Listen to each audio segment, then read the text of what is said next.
Thank you for joining me and welcome to our 14th Clinical Corner. Thank you so much for watching. This month's Clinical Corner is teaching eye contact and attending skills. Now, I've actually had a Clinical Corner on teaching eye contact. One of the very first ones, actually, I think maybe the third episode, talked about this subject. And at that time, I talked more about why we teach eye contact and common ways to teach the skill, both ones that were effective and ones that were less effective, and really what the best recommendations were.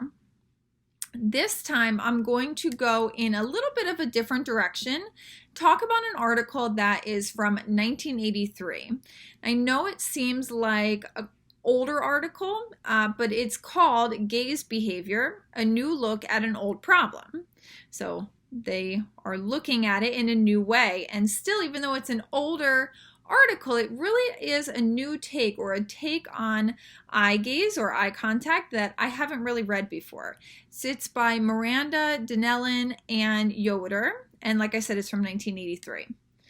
First, they don't focus on eye contact, but rather on eye gaze. So if you'll notice, even from the title, Gaze Behavior, A New Look at an Old Problem, they're really talking about eye contact, but they're referring to it as eye gaze. So they're talking about more like looking in a person's general direction. Eye to face gaze is what they specifically call it. If you think about this in a real life sense, how often are you really making that direct eye contact with a person?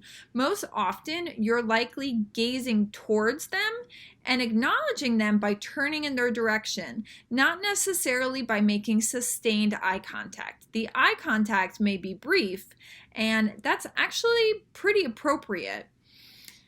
They make very interesting points throughout the article. First, they cited research that found, quote, the amount of looking and eye contact peaked in kindergartners and second graders and then decreased with age, reaching a low point at around age 10 to 14, end quote. This is kind of reverse of what we have always learned and what we have really been teaching. We shouldn't necessarily be teaching sustained long-term eye gaze or eye contact, especially to older learners. But even in younger learners, eye gaze, attending, or orienting towards a person might be more appropriate than that sustained eye contact that we sometimes try and teach.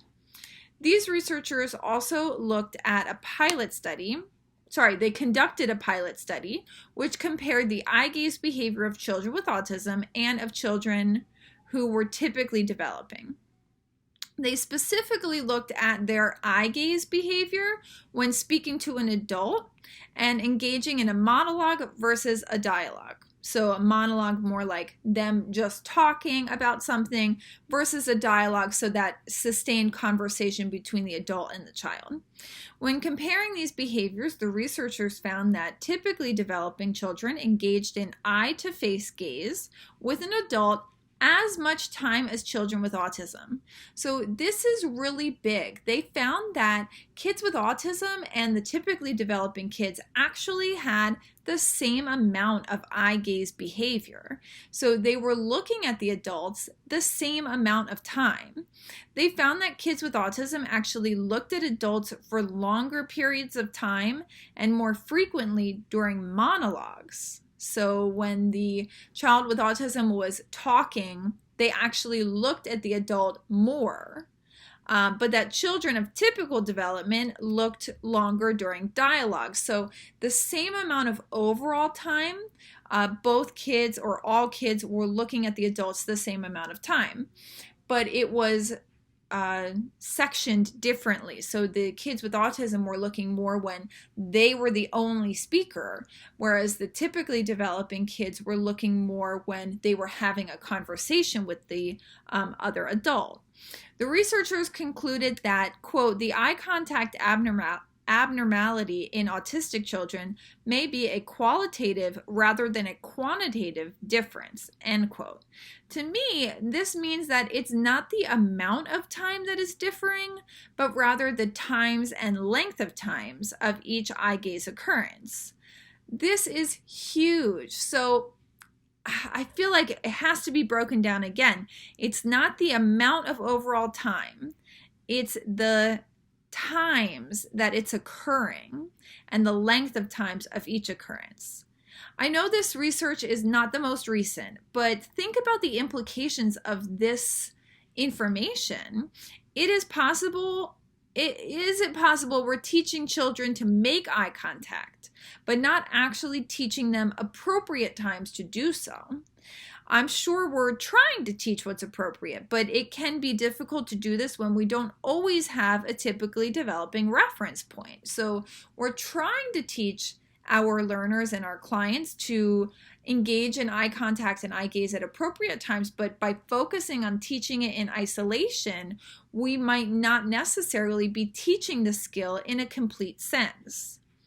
So what's the takeaway here today? I think the main thing to remember when teaching eye contact or eye gaze is to weave it into our usual teaching practices. Move away from exclusively teaching eye contact in isolation. I know it might be you need to teach it in isolation to get some eye contact or eye gaze to develop at all, but move away from teaching it in isolation exclusively and work it into our programming. Work eye contact together with attending skills, orienting towards a person, and general eye gaze, and less of that continuous sustained eye contact. So thank you for watching, and I hope you enjoy this clinical corner. Please tune in next month for a new topic.